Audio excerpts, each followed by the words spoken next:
where forever continues.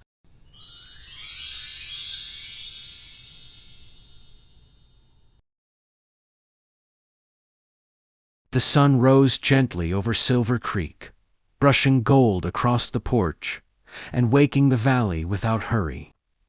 Rosalie stood barefoot at the doorway, a cup of coffee warming her hands.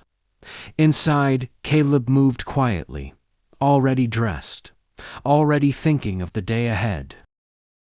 "I still expect to wake up and realize this is a dream," she said. Caleb stepped beside her, slipping an arm around her waist. "Then, let's keep choosing, it's every morning."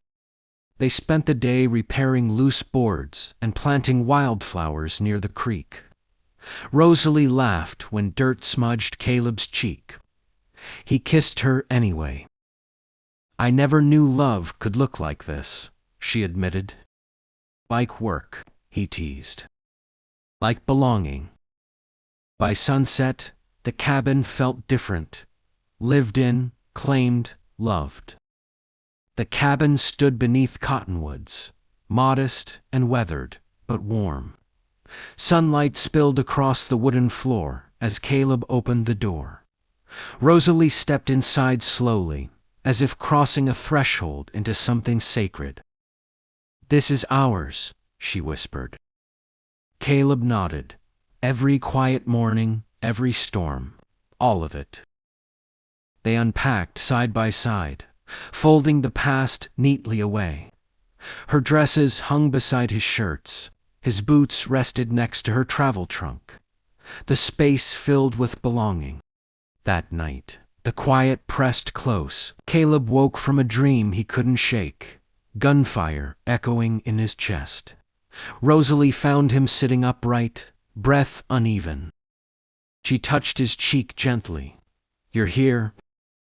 He pulled her close, grounding himself in the warmth of her body. "I don't want the past to follow us." "It won't," she said. "Not if we face it together." For the first time, he believed it. Lamplight painted the cabin gold.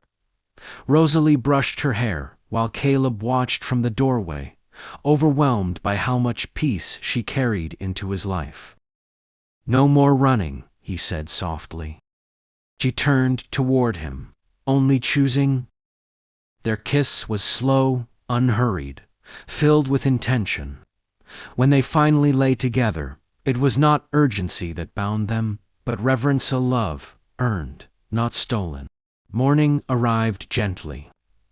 Rosalie woke to the sound of Caleb moving about the kitchen. Coffee brewed, eggs sizzled. They ate barefoot at the table, laughing over burnt toast. "I didn't know life could be this simple," she said. "It wasn't," Caleb replied. "We made it that way." Outside, Silver Creek whispered its approval. The days found their rhythm. Caleb repaired the fence and chopped wood. Rosalie read on the porch, humming softly. Evenings were spent walking the creek or sitting close in silence. One afternoon, Rosalie said, "I used to think love was loud." Caleb smiled. "Turns out, it's steady." She leaned into him, knowing he was right. A summer storm broke across the valley one night. Thunder rolled, sharp and sudden. Rosalie startled, memories rising unbidden. Caleb wrapped her in his arms. "I've got you." They sat by the fire, speaking fears they had once hidden, his guilt, her doubt. Each confession drew them closer. When the storm passed, something inside them settled for good. At the creek the next morning, Caleb stopped walking. "I spent years thinking duty was everything," he said. "But it was you." Rosalie's breath caught. "I choose you," he continued. "In every season," she answered without hesitation. "Always." Their kiss sealed a vow no paper ever could. Years later, Silver Creek still flowed steadily. Rosalie sat on the porch, hair silvered by time. Caleb joined her, 2 cups of coffee in hand. "Do you ever think about how close we came to missing this?" he asked. She smiled. "Love found us anyway." They watched the valley breathe, the cabin stronged behind them, the creek endless below. This was not the end of their story. This was where forever Baganon stayed. Silver Creek had not changed. It still whispered over stone, patient and endless, as it always had. But the world around it had softened, shaped by time, care, and love, quietly given. The cabin stood stronger now, weathered but proud. Wind chimes swayed on the porch, their gentle music carried by the breeze. Inside, laughter echoed, grown voices, younger voices, all bound by a history that began with a single choice to stay. Rosalie stepped onto the porch, a shawl resting on her shoulders, her hair silvered by years well lived. She paused, breathing in the familiar scent of pine and river air, remembering the woman she once was, uncertain, hopeful, brave. Caleb joined her, slower in his step, but steady in spirit.